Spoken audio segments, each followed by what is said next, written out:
संक्षेपतः क्रिया योगो निदान परिवर्जनम। नमस्कार दोस्तों, मैं डॉक्टर अवनीश उपाध्याय, वैद्य अवनीश उपाध्याय। आज हम बात करेंगे निदान की। अभी जो मैंने कहा संक्षेपतः क्रिया योगो निदान परिवर्जनम, मतलब जो रोग को उत्पन्न करने वाले कारण है उनको दूर करना ही चिकित्सा का पहला लक्ष्य है। मेडिकल इथिक्स में भी यही कहा गया है। तो आयुर्वेद में पथ्य अपथ्य, पान अनुपान, इन सब ऋतुचर्या, दिनचर्या आदि की सबसे ज्यादा महत्व दिया गया है इन विषयों को। आज हम बात करते हैं गिलोय की। गिलोय आजकल बहुत ज्यादा प्रचलन में नाम है। और ये देखिए, ये बहुत मोटा सा गिलोय का डंडा मैं लाया हूँ। और वैसे जो अंगूठे की उंगली जितनी मोटी होती है डंडी, उसका प्रयोग चिकित्सा में करना चाहिए। और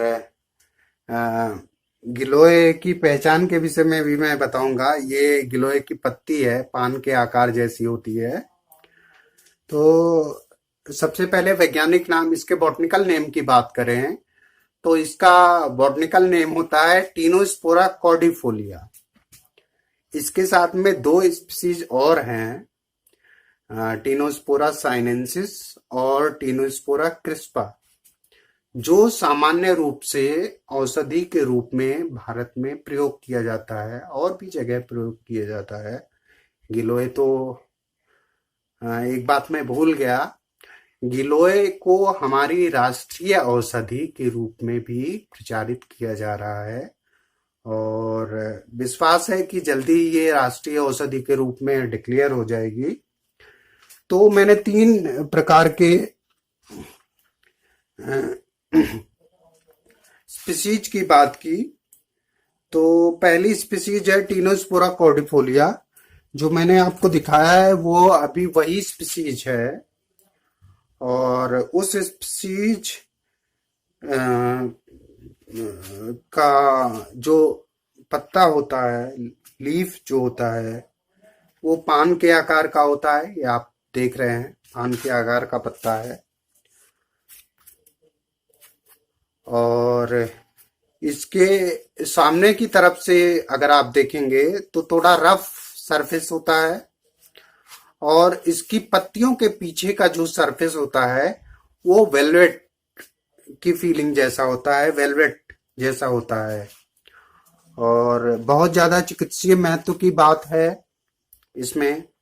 और अभी कोरोना महामारी में बहुत सारे अनुसंधान भी इस प्लांट पे हुए हैं एज ए प्रोफाइलेक्टिक ट्रीटमेंट, यानी रोग निदान में, रोग को रोकने में, प्रिवेंशन ऑफ डिजीज में और ट्रीटमेंट ऑफ डिजीज में, दोनों विषयों में काफी अनुसंधान हुए हैं इस पे। और अब आप लोगों के सामने भी पब्लिश होके आएंगे धीरे धीरे। और मैंने भी किया है।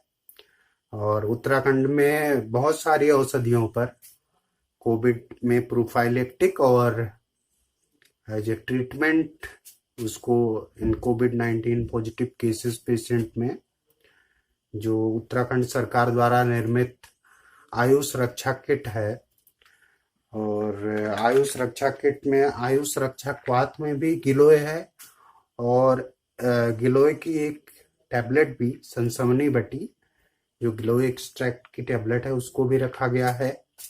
तो as a immunomodulator drug के रूप में, एंटीपायरेटिक ड्रग के रूप में इसे रखा गया है कोविड-19 प्रिवेंशन एंड ट्रीटमेंट में। तो बहुत ही महत्वपूर्ण औषधि है। और इसके इम्यूनो मॉड्यूलेटरी इफेक्ट के कारण ही इसे रखा गया है कोविड-19 के प्रिवेंशन में। इम्यूनो मॉड्यूलेशन की बात करूं तो काफी वैक्सीन्स की भी चर्चा हुई है। और अब आखिरी चरण में अनुसंधान भी है, शायद कुछ दिनों में वैक्सीन भी आप लोगों के सामने हो। तो वैक्सीन की जो कार्य प्रणाली होती है वो बेसिकली वही पैथोजन होता है जो पैथोजन आपके शरीर में कोरोना वायरस डिजीज कर रहा है, नोवल कोरोना वायरस डिजीज कर रहा है, कोविड-19, जिसे सार्स CoV-2 कहते हैं, severe acute respiratory syndrome corona virus 2। Corona virus 1 पहले हुआ था 2012 में। तो चीन से फैला है, ये आप लोग जानते हैं। चीन के वुहान शहर में पहला पॉजिटिव केस पाया गया था और अब हम कम्युनिटी स्प्रेड फेज में हैं और हमें ज्यादा सजग रहने की जरूरत है व्यक्तिगत स्तर पर, सोसाइटी के स्तर पर। और हम लोग वो कर भी रहे हैं, सरकार के जो नियम है उसका कड़ाई से पालन कर रहे हैं। तो गिलोय की बात करें तो गिलोय एक वैक्सीन की तरह कार्य करता है। ये हमारे शरीर में एंटीबॉडीज का निर्माण करता है।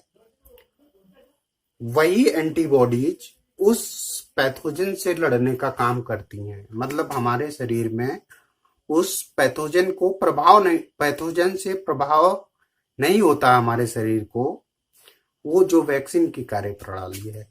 उसी तरह गिलोय पर, टीनोस्पोरा कॉर्डिपोलिया पर भी इस प्रकार के अनुसंधान हो रखे हैं और बहुत सारे अनुसंधान हो रहे हैं कि ये हमारे शरीर में एंटीबॉडीज का निर्माण करता है। तो गिलोय, चाहे आप जूस ले रहे हो, गिलोय का पल्प ले रहे हो, गिलोय का पानी ले रहे हो,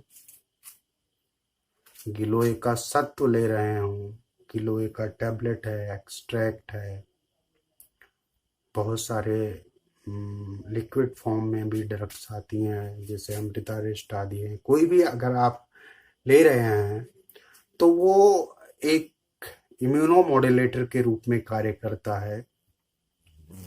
इसके बहुत सारे साइड इफेक्ट्स और इंटरेक्शंस भी होते हैं, वो भी आपको ध्यान रखने की जरूरत है। तो गिलोय का आप प्रयोग करें as a immune enhancer, immune modulator, लेकिन उस प्रयोग को आप किसी कुशल आयुर्वेदिक चिकित्सक की सलाह से करें जो आपको उचित सलाह दे। कितनी डोज में लेना है, कब लेना है, किस चीज के साथ लेना है, किन विषयों का ध्यान रखना है, ये सारी चीजें आपको बता के कोई ड्रग दी जाएगी।